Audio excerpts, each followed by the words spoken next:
مجھے اپنے دل میں یاد کرتا ہے، میں بھی اسے اپنے دل میں یاد کرتا ہوں۔ جب میرا بندہ کسی محفل میں میرا ذکر کرتا ہے، میں اس سے کہیں بہتر محفل میں اس کا ذکر کرتا ہوں۔ اللہ کی محفل تو ملائے اعلیٰ کی ہے، ملائکہ مقربین کی ہے۔ بہرحال اللہ کو تم اپنے دل میں مستحضر رکھو، اللہ تعالیٰ تمہیں بھی یاد رکھے گا۔ دوبارہ فرمایا احفظ اللہ تجدہ امامک تجاہک، اللہ کو یاد رکھو تو اپنے سامنے موجود پاؤ گے، جب چاہو دعا کرو تو احفظ اللہ تجدہ امامک یا تجاہک، اپنے سامنے موجود پاؤ گے۔ اذا سألت فاسأل اللہ، اب آ گیا وہ مرکزی مضمون۔ دیکھو جب مانگو اللہ سے مانگو، غیر اللہ کے سامنے ہاتھ دراز کرو ہی مت۔ ایک حدیث میں آتا، یعنی حرام نہیں ہے، دنیاوی قواعد اصول قوانین کے تحت کسی سے مدد چاہنا، کوئی سوال کرنا حرام نہیں ہے۔ آپ سوال کریں، مدد لیں، اسی پر دنیا قائم ہے، ایک دوسرے کے ساتھ تعاون کے ساتھ۔ لیکن اونچا مقام کیا ہے؟ کسی سے سوال مت کرو سوائے اللہ، یہاں تک کہ جوتے باندھنے کا تسمہ تمہیں درکار ہے تو بھی کسی سے مت مانگو، اللہ سے مانگو۔ کیا پتہ اللہ کس کے دل میں ڈال دے اور وہ آ کے تمہیں تسمہ پیش کر دے۔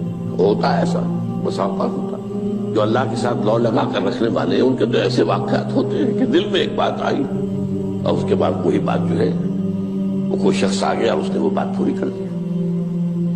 کیونکہ لوگوں کے دل جو ہے وہ تو اللہ کے دو انگلیوں کے مابین جو چاہتا پھر دیتا۔ کیا پتہ اللہ کسی فرشتے کو انسانی شکل میں بھیج دے، آتا ہے فرشتہ آتا ہے انسانی شکل میں آتا ہے، آپ کی تکلیف کو رفع کر دے، آپ کی ضرورت کو پورا کر دے، اسی سے مانگو، کسی اور سے مانگو۔ یہ ہے توحید کا لب لباب۔ یوں سمجھیے اسلام کی جڑ کیا ہے؟ ایمان۔ اسلام کا جو خارجی نظام عمل ہے، انفرادی اعمال ہو اجتماعی ہو، ان سب کی روح رواں کیا ہے؟ ایمان۔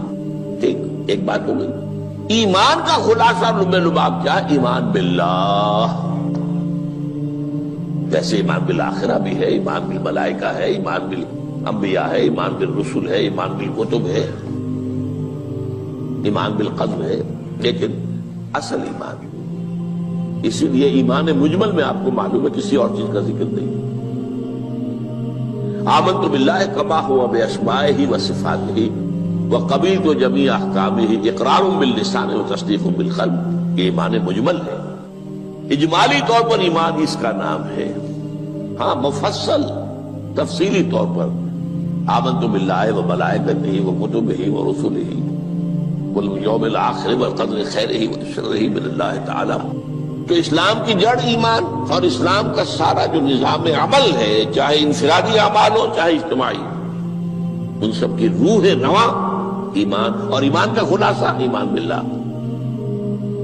اور ایمان باللہ کا اصل حاصل وہ ہے جو اس حدیث میں آ رہا، اس کے دو ہیں تقاضے، عبادت صرف اسی کی، استعانت صرف اسی سے۔ اس لیے میں نے سورہ فاتحہ کا تذکرہ شروع میں کیا، یہ عبادت کا جوہر ہے، عبادت کا جو ہے یہ ایمان کا حاصل، عبادت صرف اس کی ہے اور استعانت صرف اس سے۔ استعانت ہی میں سوال بھی آ گیا، یہ بھی مدد ہے۔ آپ کسی سے کچھ مدد مالی چاہ رہے ہیں یا کوئی اور مدد چاہتے ہیں، کسی کام میں مدد چاہتے ہیں، جیسے میں نے کہا تھا کہ سفارش کرانا چاہتے ہیں، یہ بھی مدد ہے۔ وَإِذَا اسْتَعَنْتَ فَاسْتَعِنْ بِاللَّهِ، اور جب مدد مانگو صرف اللہ سے مانگو۔ اور وہ سارے الفاظ یاد کر لیے، استدعاء، استعانت، استغاثہ، یہ جو غوث اعظم سے استغاثہ کیا جاتا ہے یہ تو شرک ہے۔ استغاثہ اللہ سے، دعائی اللہ کی، اس اعتبار سے استمداد، استعانت، استدعاء، استغاثہ، یہ سب اللہ سے، صرف اللہ سے۔ عبادت صرف اللہ، ایاک نعبد، اور استعانت صرف اللہ سے۔ مانگو صرف اللہ سے، جب مدد طلب کرو صرف اللہ سے، اور جان لو اگر تمام لوگ جمع ہو کر تمہیں کوئی فائدہ پہنچانا چاہے نہیں پہنچا سکتے، الا بشیء قد کتب اللہ لک وان اجتمعوا علی ان یضروک بشیء لم یضروک الا بشیء قد کتب اللہ علیک، اگر سب مل کر چاہے تمہیں کوئی نقصان پہنچا دے نہیں پہنچا سکتے مگر وہی کچھ جو اللہ نے تمہارے لیے لکھ دیا۔ اب بتائیے خوف کی جڑ کٹ جائے گی کہ نہیں؟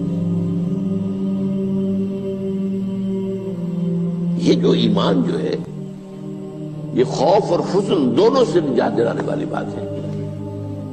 جو حقیقی مومن ہے وہ اللہ کا ولی ہے، حقیقی مومن وہ اللہ کا ولی ہے، اور الا ان اولیاء اللہ لا خوف علیہم ولا هم يحزنون۔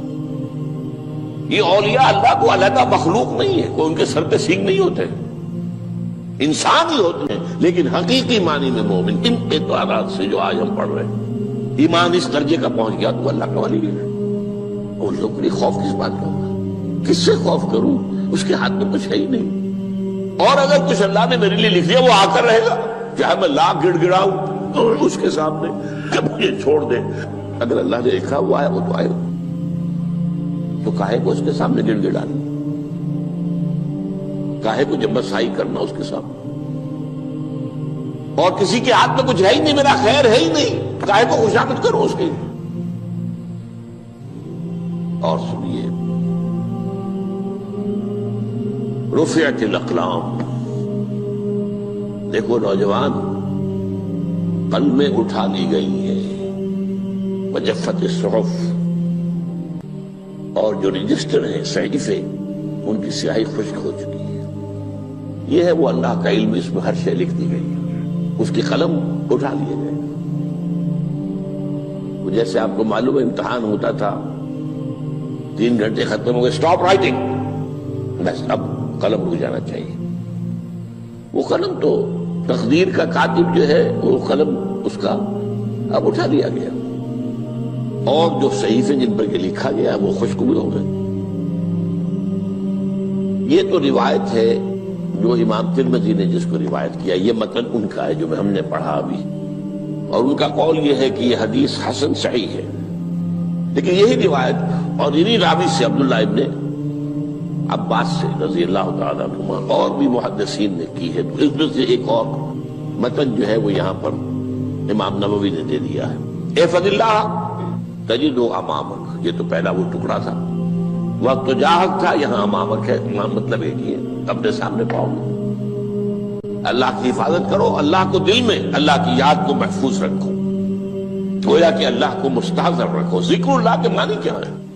استحضار اللہ فی القلب، یہ ذکر اللہ ہے۔ جنہیں ہم ذکر سمجھ بیٹھے ہیں وہ ذکر کے ذریعے ہے۔ اقیم الصلاۃ لذکری، نماز قائم کرو میری یاد کے لیے، نماز ذریعہ ہے یاد کا۔ یہ علیحدہ بات ہے کہ آپ نے 17 رکعتیں بھی پڑھ لی ہو عشاء کی اور یاد آپ کو آئی ہی نہیں کوئی، آپ تو ایک میکینیکل انداز میں جو ہے وہ اٹھک بیٹھک کر رہے ہیں اور آپ کی زبان سے کچھ بھی نکل رہا ہے، تو اس کا آپ کے شعور سے، دل کی گہرائی سے کوئی رابطہ ہے ہی نہیں، وہ ذکر تو نہیں ہوا۔ ہاں نماز فرض تھی وہ ادا ہو گئی، آپ کی فرض ادا ہو گئی۔ تو جنہیں ہم نے ذکر سمجھا وہ ذرائع ذکر ہے، اللہ اللہ سبحان اللہ سبحان اللہ زبان سے، یہ تاکہ اس کے نتیجے میں وہ ذکر حاصل ہو جائے۔ استحضار اللہ فی القلب، ذکر کے معنی ہے استحضار اللہ فی القلب۔ تعرف الی اللہ فی الرخاء، اور دیکھو کشادگی کے وقت میں تم اللہ کو یاد رکھو، اللہ کی طرف رجوع کیے رہو، بھول نہ جاؤ۔ وہ نہ ہو جو کبھی کہا تھا، بہادر شاہ ظفر کے اشعار میں سے بہت زور کا شعر ہے، ظفر آدمی اس کو نہ جانیے چاہے کتنا ہی ہو فام و زکا، جسے عیش میں یاد خدا نہ رہی، جسے تیش میں خوف خدا نہ رہا۔ وہ ہے کشادگی کی حالت میں، جبکہ تمہارے لیے کشادگی ہے، اللہ کی طرف رجوع کیے رکھو۔ یعرف کا فی الشدہ، تو اللہ اپنی توجہ تم پر رکھے گا شدت کے وقت میں، جب تمہیں کوئی تکلیف ہے اس تکلیف کو تم پر آسان کر دے گا۔ تکلیف تو آنی ہے، جو لکھی ہوئی ہے وہ تو آئے گی،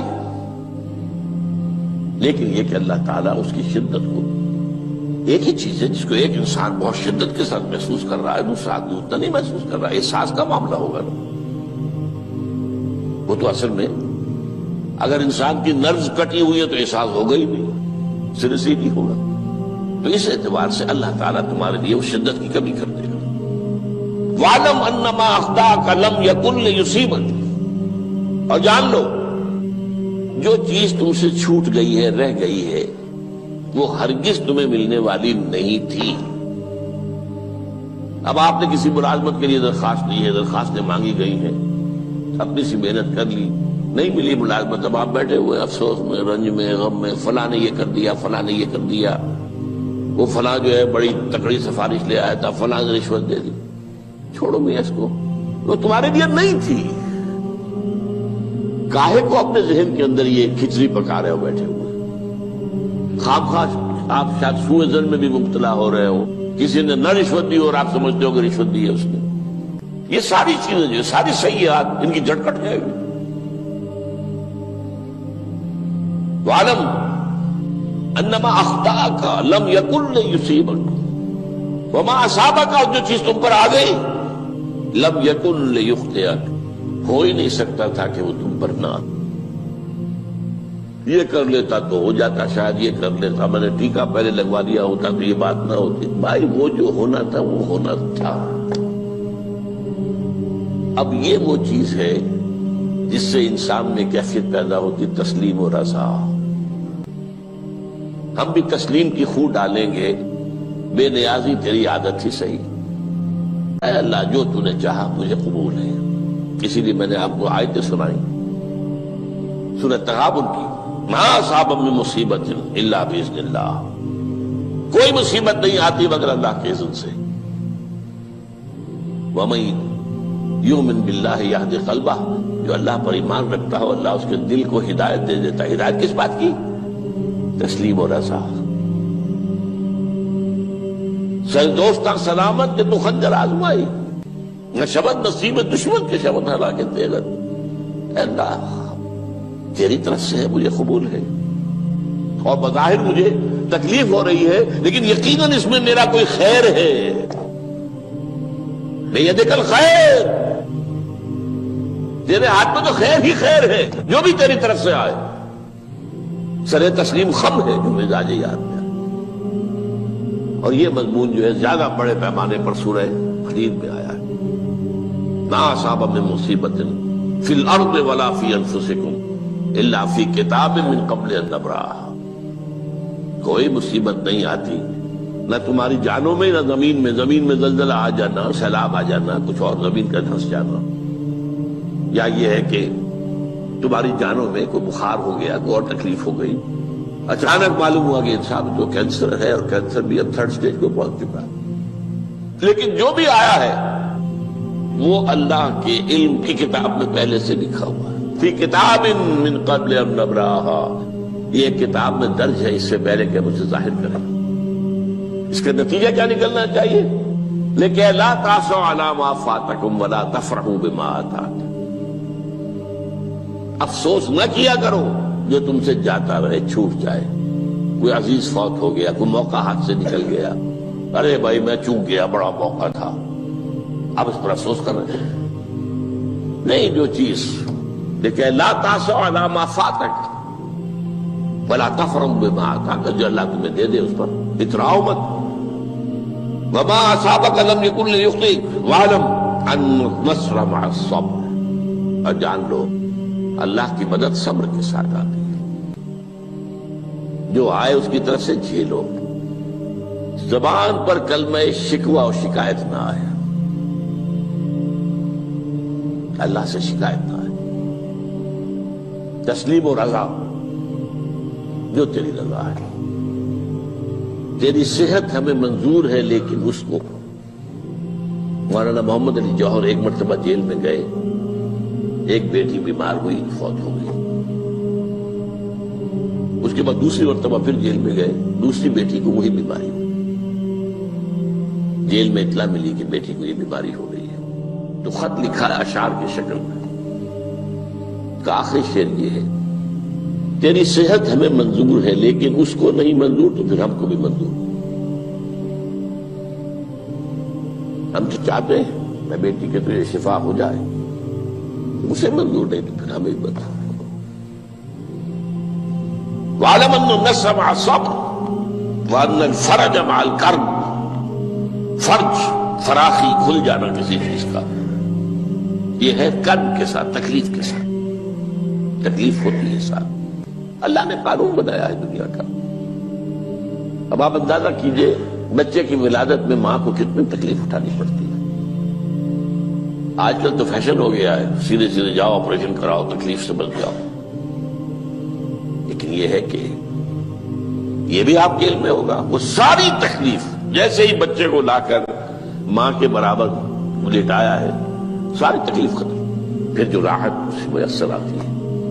ان الفرج مع الکرب وان مع العسر یسرا، اسی لیے میں نے وہ آیتیں بھی پڑھی تھی، ان مع العسر یسرا ان مع العسر یسرا۔ اس دنیا میں یہ اللہ نے نظام بنایا ہے، سختیاں جھیلنی ہی ہوں گی۔ لقد خلقنا الانسان فی کبد، ہم نے انسان کو پیدا کیا مشقت کے اندر، مشقت تو کرنی پڑے گی۔ کسی کی جسمانی مشقت زیادہ، کسی کی ذہنی مشقت زیادہ، مشقت سے چارہ کسی کو نہیں۔ تو یہ ہے ان مع العسر یسرا ان مع العسر یسرا۔ بارک اللہ لی ولکم فی القرآن العظیم ونفعنی وإیاکم بالآیات الحکیمہ۔